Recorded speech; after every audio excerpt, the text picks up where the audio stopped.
Welcome to Planetary Gig Talk, Tales of Music and Magic. I'm your host, Jefferson Glassy, Chief Spiritual Dude of the Planetary Gig Society, whose mission is creating unity through music. But as I like to say, making connections through music with the intention of bringing peace. And today I am still in Studio One, the worldwide headquarters of the Planetary Gig Society, and I'm really excited and grateful to be able to talk with a friend who is a great musician, very smart fellow, Bruce Blaylock. Bruce, thanks very much for taking the time. Well, thank you very much, Jeff. I love the podcast you're doing, and it's a pleasure to be on it. Well, thank you so much. So a little bit of background. Tara Gorman, the goddess of awesomeness, is co-founder of Planetary Gig Society, and I met you through her. She is kind of an amazing human being and has these music nights at her house and is involved in all things music. And we were over there for an outside, safe music thing the other night, music night. And we were talking, and Tara said, man, it'd be great to interview Bruce for the podcast. And I said, all right, okay, so we're in. So here we are. And glad we had that serendipity happening. So wanted to start off with the question that I kind of ask all the time, because I'm always curious as to how music comes into people's lives. You know, when did music sort of tap you on the shoulder? It could be maybe your parents were musical. You know, did you take music lessons in school? What was your first instrument? How did you end up being sort of the grand maestro of the Beat Hotel? That's a fabulous band that you're heading up now. So where did music come from in your life, Bruce? It was a unexpected journey. When I was very young, I had to take piano lessons, and I really didn't enjoy that. And when I was old enough to not have to do it anymore, I stopped. And in retrospect, one of the things that happened during those piano lessons that started when I was, 6 years old or whatever, the piano teacher, she's a very nice lady, but she never once, when I went over there, asked me, well, is there a song you want to play? Is there a song you'd like to learn? Right? It was always, have you done the lessons? Excuse me. This is what we're doing today. Bend your fingers, straighten your back. No, you're not doing that right. And this is your homework. This is what you have to go home and do. Excuse me. It was no fun. And there was no thought put into making it fun or that it should be fun. When I got old, I don't know, I was 10 years old or 11 years old, and I told my parents, look, I really don't want to do this anymore. And they said, okay, you don't have to. And I left that behind me. The way music came into my life was in a way that was quite by happenstance, and I'm very lucky that it did. Two houses up from me, there was a guy named Chip Cusick who was a little younger than me, and he started playing guitar, and he became very good at a very young age. And he came and knocked on my door one day, and we went to the same school. We were on the same school bus, so I saw him every day. But one day he knocked on my door. I opened the door. Hi, Chip. What's up? He said, Bruce, you need to learn how to play guitar. Wow. Chip, why? No, thanks. That's not for me. No, Bruce, you really need to. Sorry, Chip. And, away he went. 6 months later, he knocked on my door again. Opened it up. Hey, Chip. Bruce, you need to learn how to play guitar. Chip, I have no interest in guitar, but why do you care? Why on earth do you care whether I play guitar or not? And he said, well, it's very simple. I need a rhythm guitar player, and you live two doors down from me. You are the perfect person to be playing rhythm guitar for me. No thanks, Chip. Sent him on his way. Then between my seventh, no, I guess it was between my seventh and eighth grade, um, I had the good fortune of going to France for a summer school program that was co-ed. Nice. And there was a guy from my school named John Mulliken who did play some guitar, and he took that guitar with him on this trip. So we were staying in Evian on Lake Geneva, which is where Evian-les-Bains, which is where Evian water is actually bottled. This is a beautiful little town, Wow. right where Italy and Switzerland and France meet, right on Lake Geneva. And we were in this old chateau, and there were a lot of different schools in this chateau having their summer school programs. So we were in co-ed classes, which was like something I had never experienced before. But every night after dinner, John Mulliken would take out his guitar, and he knew 5 James Taylor songs. And he would sit down in this chair.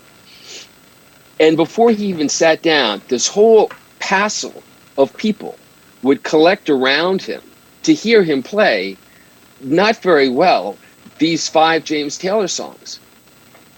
And I was quite like, I just leaned back against the wall and observed this night after night. Wow. And when I got back from France, I walked up to Cusick's house, knocked on his door. Chip, I'm in. What do we do? Where do I sign? So, oh my God, it's such a great story because I'm sorry, go ahead. First of all, I've heard from many people about, being young, taking music lessons. I mean, I did the same thing. I took piano and I just did what she told me, and I wasn't that comfortable doing it. Never asked, what do you want to do? Anything like that. So it's very typical, but also this is amazing. Chip, man, he was after you to do this. That's pretty powerful stuff. Go ahead. Didn't mean to interrupt. Well, sure. So I didn't have a guitar. Well, he had one, right? It was a beat up acoustic, and he had this little microphone he had purchased from Radio Shack. So we duct taped the microphone into this like $35 acoustic guitar, and now it was electrified.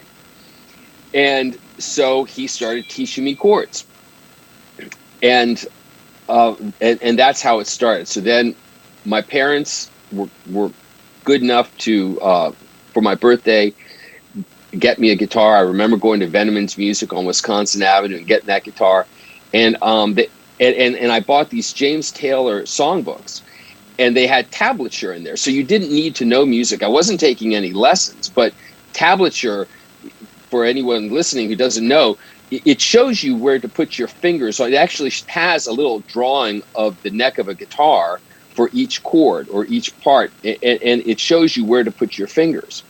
And I just started teaching myself that way. And I started learning guitar, learning chords. I was going down the James Taylor songbook at night by myself, but then when I was with Chip, he was teaching me Sympathy for the Devil and Jumpin' Jack Flash and the Rolling Stones, and then he got into the Grateful Dead. And he started teaching me. Now the thing about Chip was when we were so by the time I was in 10th grade, Chip was really, really good at a young age. This is remarkable talent. And it came out of nowhere. I have no idea. And he has this ear at a young age that was just stunning. He could pick things up. And he would, and we had this basement at my house, and my house backed into these woods. It was in Sumner, on Fort Sumner Drive in Bethesda. And what's now the Crescent City Trail used to be the railroad tracks. It used to be the C&O Railroad. And so my basement was basically in the back of Sumner, surrounded by woods, and it made the perfect place for some amplifiers and a drum set to be put there. And friends could come over and we could take the railroad tracks to go up to McDonald's or wherever we wanted to. And it became this little hangout place. And Chip was, and this friend of mine, Rob Fisher, was. Yeah, I know Rob, right. Yeah, okay. And Rob's, again, like Chip, this extraordinary talent at a very young age. I mean, to both of these guys, things came really easily. And it was quite frustrating to see how easily they just picked things up and it flowed from them. In retrospect, it was great. And I was very lucky to be around both of them. They put a band together called Fish and Chips Plus One. So in any event, Chip would bring these songs down. And I didn't know where they were. Songs I didn't know. I'd never heard, but he would just say, Bruce, play these chords. And he would show me these chords, and he'd start singing. And he'd say, okay, this is called Ramble and Rose, or this is called Saint Stephen, or this is called Sugar Magnolia. And we were working on these songs, and then one day Chip calls me up and he says, Bruce, we got to go to American University. And I said, why is that, Chip? You know, Chip was always like not asking you if you wanted to do something. He was telling you what you needed to do. But he was so compelling that it just worked. Why do we have to go to American University today, Chip? The Grateful Dead are playing a free concert, Bruce. Wow. That's why we're going. Chip, I don't know anything about the Grateful Dead. Well, Bruce, you've been playing their songs. That's the stuff. So I tag along with Chip up to American University, and it was, I'd never seen anything like it. Just the crowd, the concert, the smells. It was this whole other world. And I remember kind of being, there were college kids, and they're all taller than me. And I was able to weave through them to get close enough to see the stage and see what was going on, and to hear this and to hear the songs that we had been playing, and seeing what the concept was and what was being done with them. At a parallel time, a few years earlier, I had taken an interest in magic, and there was this shop down on 14th Street called Al's Magic Shop.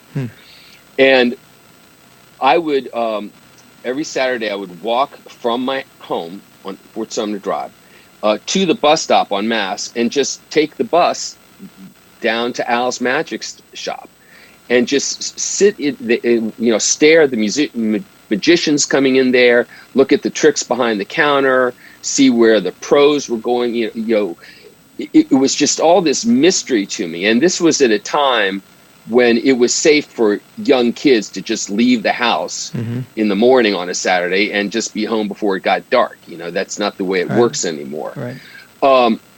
And when I saw the Grateful Dead that evening, it was like being in the magic shop.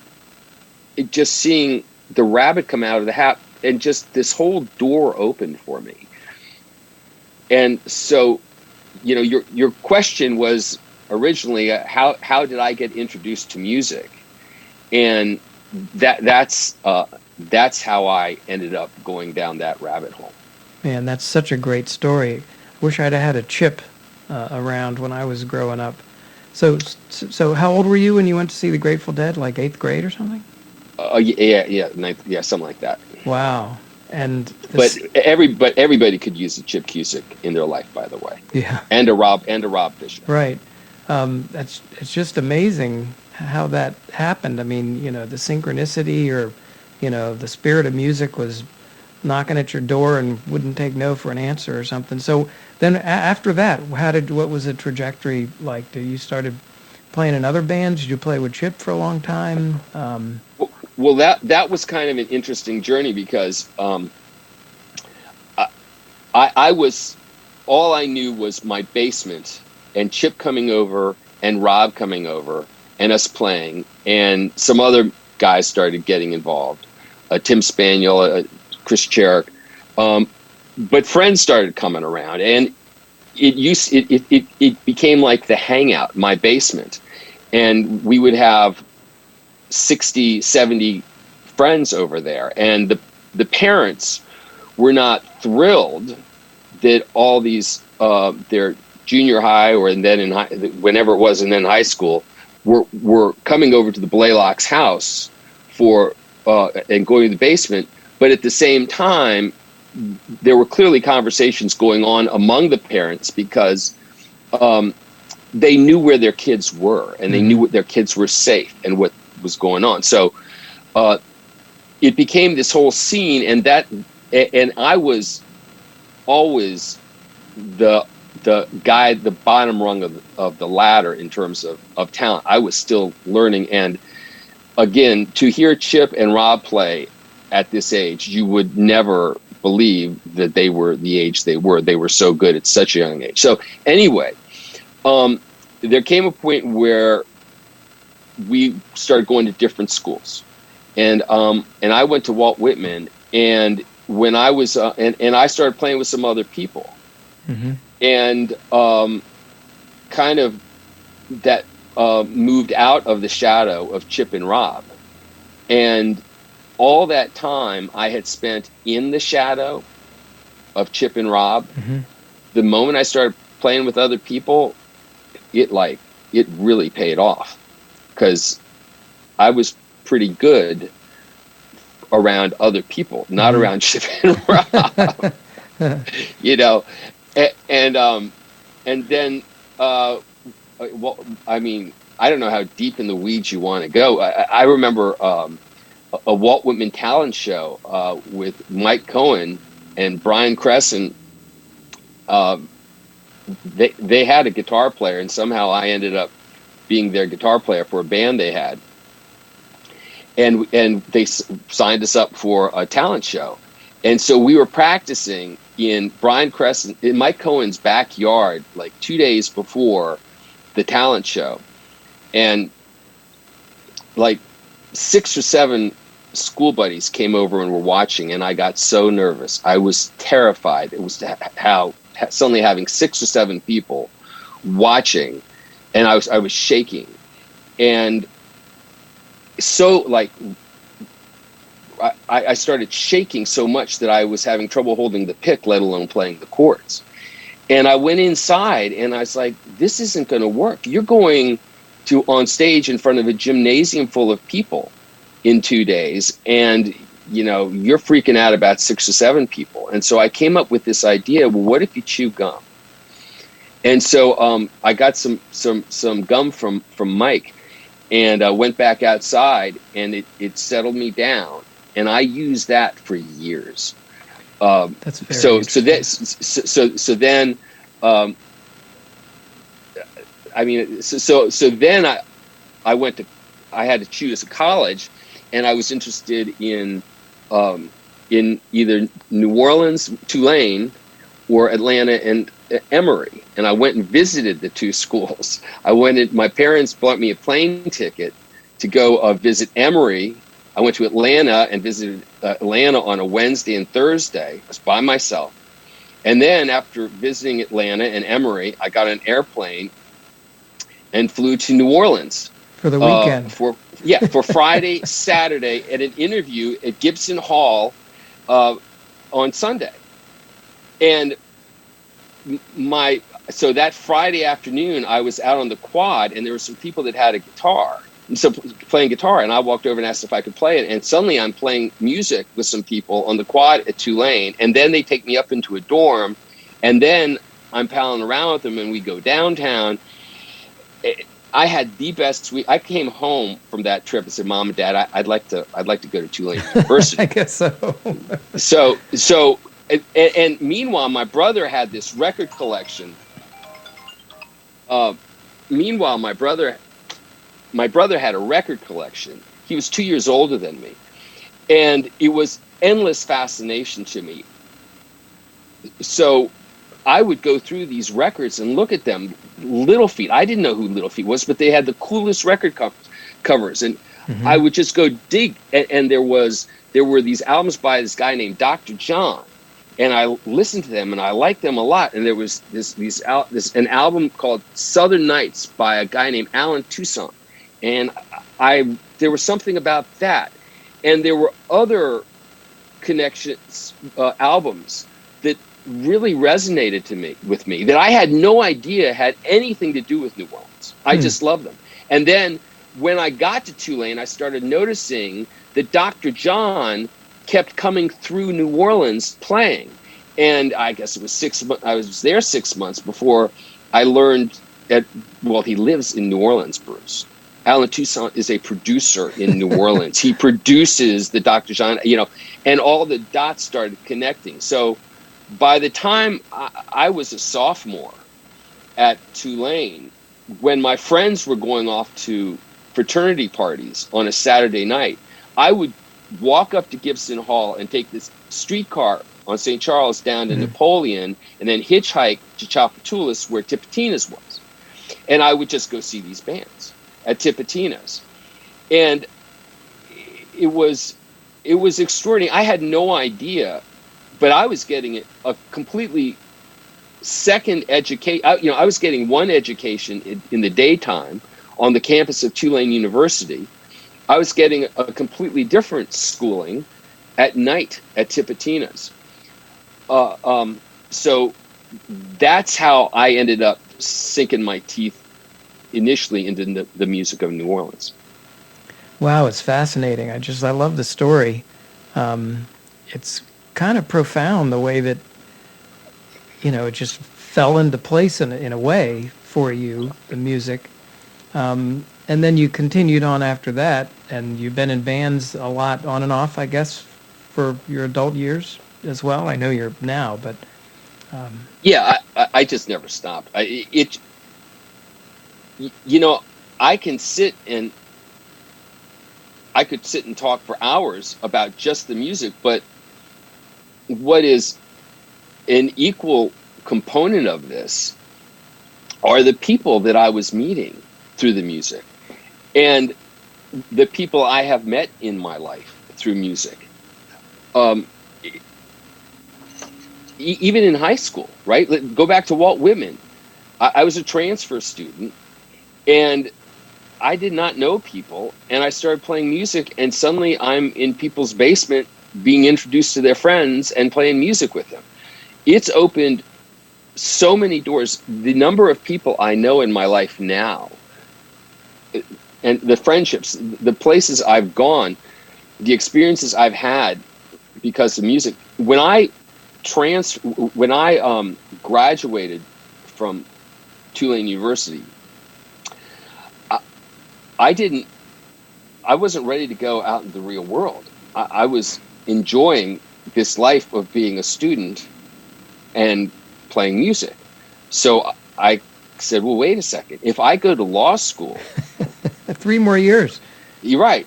I can keep doing this and nobody can say a thing. What's Bruce doing? Oh, he's going to law school. So that seemed like a fabulous concept. I didn't come up with this idea until the day after I actually graduated at Tulane University. And I saw everyone leaving and realized I had to come up with a plan. So I walked down to the Tulane University Law School and asked to apply. They said, Mr. Blaylock, the deadline for applying was 6 months ago. Well, is there any law school in the country whose deadline hasn't passed yet? Yes, there's one, the University of Tulsa. So I applied there and ended up getting in. So I went to my first year of law school at the University of Tulsa in Oklahoma. Wow. Which was a whole different experience. So I started playing music out there. So I was playing Hank Williams and Sleep at the Wheel, and I was in a country band. We played this place called the Cain's Ballroom, Cains, which is like from Bob Wills. This is like 1920s era, this fabulous ballroom, and it's still going strong. And if you're ever in Tulsa, Oklahoma, go to the Cain's Ballroom. And And by the way, this country band I was in, we were not any good. I'm not suggesting that there was talent there.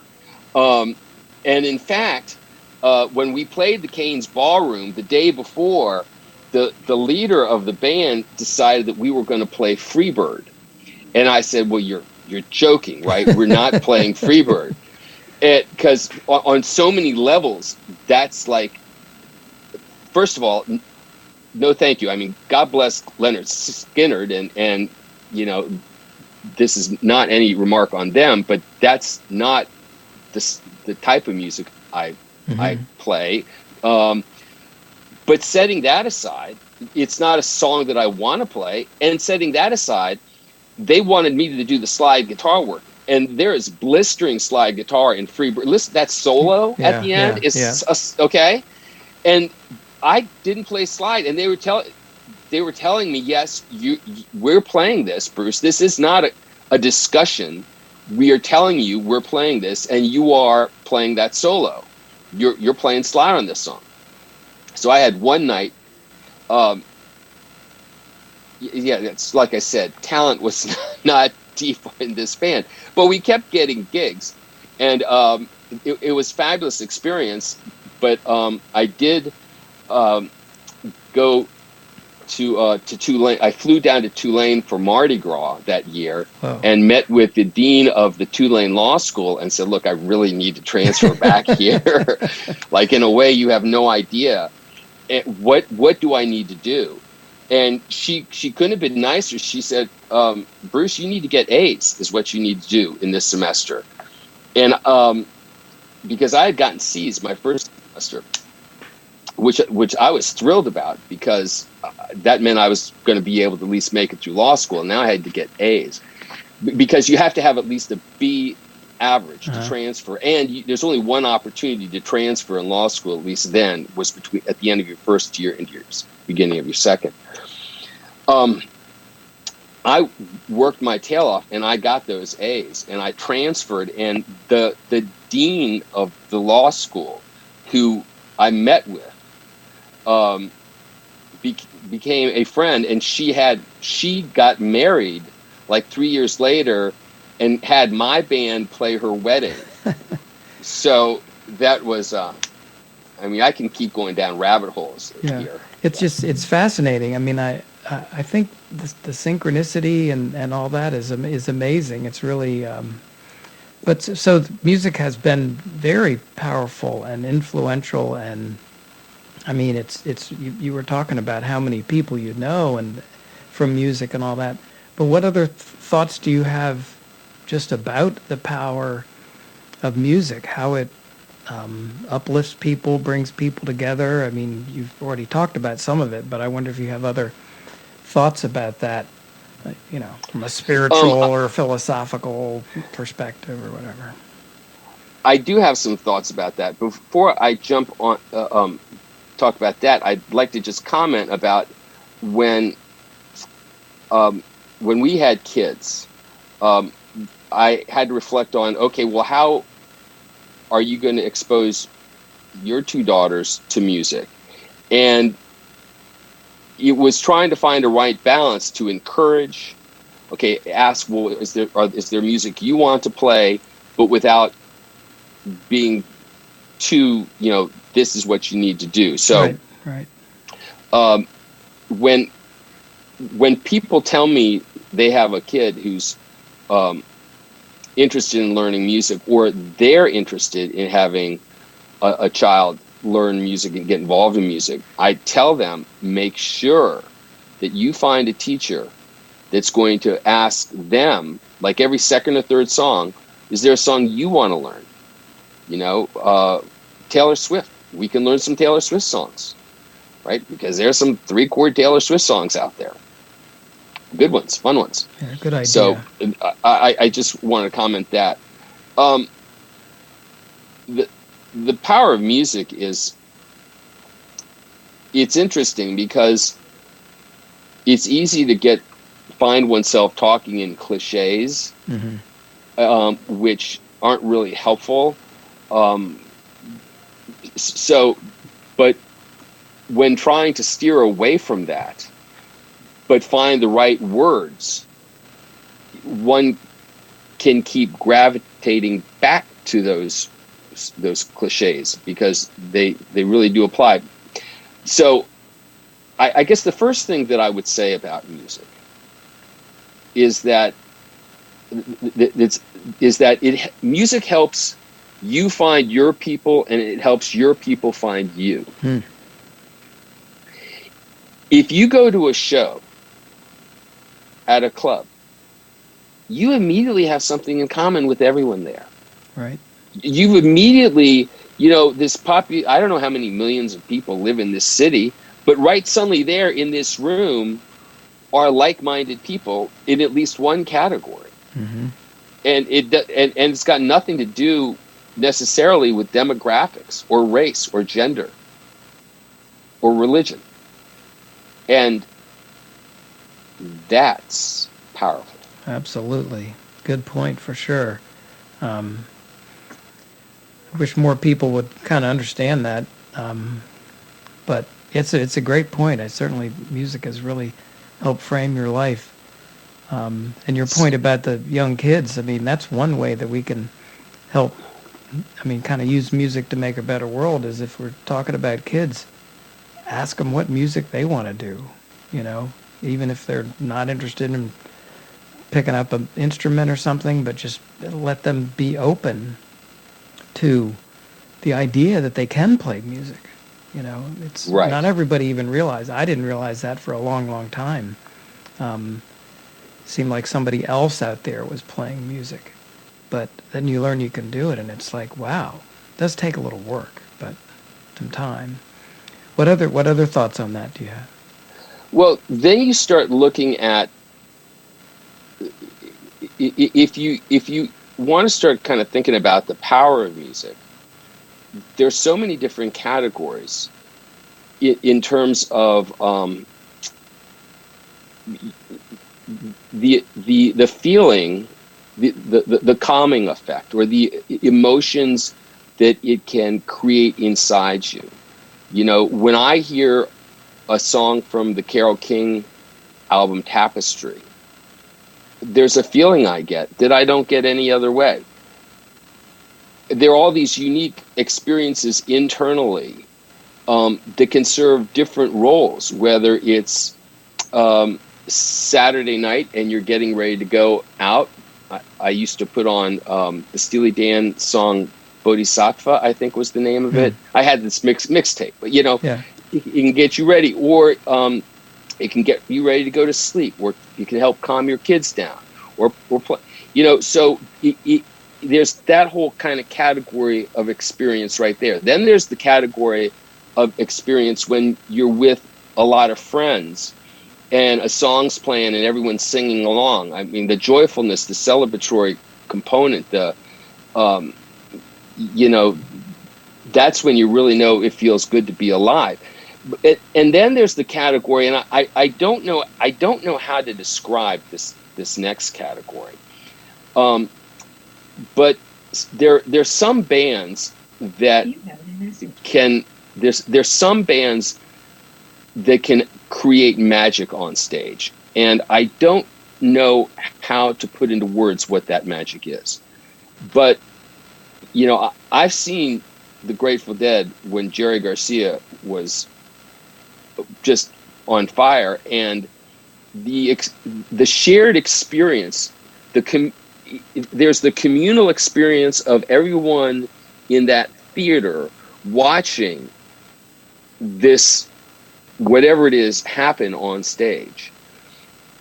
And then there's actually what's happening on stage, and what is it, and how is it it's happening, the gear that's involved, the chord progressions, the choices, the improvisation. And I'm not just talking about nights when you're seeing a band that you love, because just to continue using that one example, and I could talk about different bands, but for sake of continuity, like Phil Lesh who's the bass player for the Grateful Dead, would say that there were really no nights of what he would call magic that happened after, say, 1986, when Mr. Garcia, he had some issues with diabetes that became rather serious, and he recovered from them. But so I'm talking about nights, and Phil Lesh again would not represent this. It happened on every night, and a lot of nights they were awful. And there were shows I walked out of. But even those were interesting to watch. Watching Bruce Springsteen, a young Bruce Springsteen who had a chip on his shoulder and something to prove, and was suddenly on the cover of Time magazine, Yeah, I remember that. Newsweek magazine, the same week Born to Run was released, and a lot of people were like, "Who is this kid?" And catching those shows in the small theaters he was doing, again with something to prove, that was magic. So there were nights. Well, I have the good fortune of taking one of my daughters in a couple weeks to go see the Rolling Stones. Mm-hmm. And what the Rolling Stones, that's a different type of magic that's going to happen. And so you can sit the type of magic that's going to happen there. They're going to be great songs. There's going to be great, but there's going to be guitar interplay between Keith Richards and Ron Wood, and that's where the spontaneity will be, along with what the bass player and Chuck Lavella on piano. How they are. There are passages in these songs that are written, but there are also a lot of passages that are open, where they will be able to play off each other. And sometimes Ron Wood will take the lead, and sometimes Keith Richards will take the lead. And Keith Richards, in his autobiography, described this as a basket weaving in midair. And how do you weave that basket in midair where you don't know what the other player is going to do, but and just seeing how Keith Richards, he will hold his arm. If you watch him play, he will hold his right arm where he strums. He'll just hold it motionless for 15 seconds, doing nothing with it. Then all of a sudden, slice down and slice back up, hitting the strings with a down and up stroke. And that choice of where he placed that down and up stroke it's like perfect rock and roll engine magic. You can't write that recipe, because other players wouldn't put that up and down stroke right there. They would put it on the downbeat or on the upbeat or some other place. But when you watch him work, it's a master craftsman school in how to play rock and roll. So there are all these different categories, and that so you have the communal experience of the audience. Then there's coming home from a show with your friends where you just had this experience, and you're talking about the show some, and you're talking about other stuff some, and it creates a connective tissue among the music community. They're people that you and I both know, that you might not know the names of, but you see what at shows all the time, and when you see them, you say, "Hi, how you doing?" Yeah.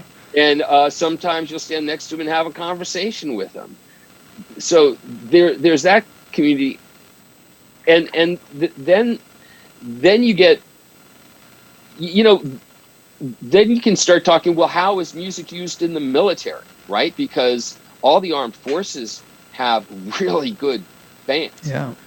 And those are used for entirely different purposes, yet there are some common denominators. So you can just keep talking. I've seen a musician in a hospital, in a children's hospital, going room to room. What's happening there? So the power that is involved in the music is it reminds me of going down to Al's Magic Store and looking at the tricks and trying to understand what was going on there. Wow, good description and good storytelling too. I mean, magic is a really good word for that. I mean, whether it's dimensions, multiverses coming together or something really, really profound. I mean, we all kind of know it and see it, and you've really, described that very well. Things that you think maybe on a society basis or groups of people basis, kind of the premise of our little planetary gig society and the podcast is, making connections through music with an intention of making a better world. And I'm sure there's a million things that we could do, and if we talk to a million people, they'd all have different ideas. But do you have thoughts about just, man, wouldn't it be great if something like that? I mean, you're really describing music and its power so well. So I'm just curious before we, end Sure. up here. I understand what you're asking. I think that to really to show respect to the power of music, it's thoughtful to not get carried away in what it can and cannot do. And I think that the challenges faced by our world right now are so profound that I saw an article that I don't know what music could do to help that, other than on an individual basis or in a community basis. I read an article, I don't know if it's the Washington Post or the Times somewhere, in the last week, saying, if something were to threaten Earth, like an alien invasion, something that one would think would bring us all together, right. Then we probably would, right? Well, take a look at how things have been going with what we do have to deal with, and it's rather sobering. So, I don't think that's something music really can tackle. I think music can play the role in the community level and on the individual level, as in terms of making life meaningful when there are dark clouds. Whether it's in someone's personal life, a health issue that someone's struggling with, or just the daily grind or whatever, being able to go to their home or where they live and pick up a ukulele or sing a gospel song or whatever. I think that's something that protects the human spirit, and that's what continues to give us hope, that human spirit. Well said again. Well, really appreciate your taking the time. Before we were getting on, you had said, well, who would really want to listen to what I have to say? And now that I've heard you talk about your story, I think there are a lot of people who would like to hear what Bruce Blaylock, how music and Bruce kind of came up in life. So really appreciate your taking the time, Bruce, and I know we'll see you again sometime soon. Hopefully more so. Hopefully it'll be safe out there. But maybe at Tara's at another music night. But again, thanks very much for taking the time to do this. I look forward to seeing you. Well, Jeff, you've done some interesting things too. First of all, thank you for putting this podcast together, and thank you for the people that you have been interviewing. I hope that you have told your audience about your book. Can I ask you what the title of it is, and to tell folks for a moment about it? Well, I guess the main one is Heaven is Everywhere. and it's sort of my life's work in a way, and it's looking into the issue of, well, if the old sort of adage from a book by Jerry Jompolsky, love is letting go of fear, is accurate in some way, what does that mean? What's love? What's fear? What's forgiveness? And that's what the book is about. And, it's been something that I've wanted to do for a while. I mean, I have as a goal for myself, peace of mind and bringing peace to the world. And people say, well, good luck with that bringing peace to the world stuff. But if you say, well, we're really working on peace through music, they go, oh, well, that's interesting. So that's sort of the reason for this current path. And I find it's amazing. I learned so much talking with folks like you, musicians, other people, just about this topic, because I do think it helps. So thanks for asking about that. And if someone was interested in finding out more about this book, where would they look? Where would they find it? I'm pretty sure it's on Amazon. You could just find it. I have a website, Jeff Glassy. I think heaveniseverywhere.com probably works too. So. And that's your last name is spelled Glassie, so Jeff Glassy. Yeah, is what they would look on at Amazon, if I have that correct. Yeah, Jefferson Glassy. Yeah, it's a big. Okay, it's a heavy duty book, but just try to go down all the paths. I want to make sure people know about it. Thank you, sir. Appreciate it. All right, Bruce. All right, Jeff. Bruce Blaylock, everybody. Thank you so much. Thanks, Jeff.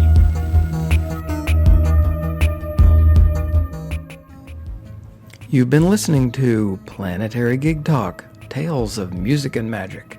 We talk with musicians and others about the power of music and how music can help create a better world.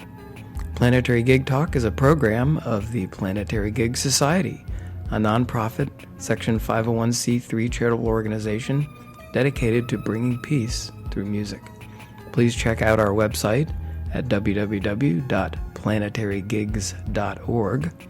We have resources on the power of music, books, movies, articles, as well as information about new programs, including Planetary Gig Talk Live, a discussion with musicians about interesting topics related to the power of music. Planetary Music Project, a video show where we travel to visit musicians around the world and discuss their music, instruments, and communities. Concerts for Democracy, in which musicians play songs and discuss democratic values. Democracy needs music, and music needs democracy. We want to thank fabulous musician and teacher Eric Weinberg for the theme song, Chill Kid, It's Saul. And we are happy to accept charitable donations. Thank you very much.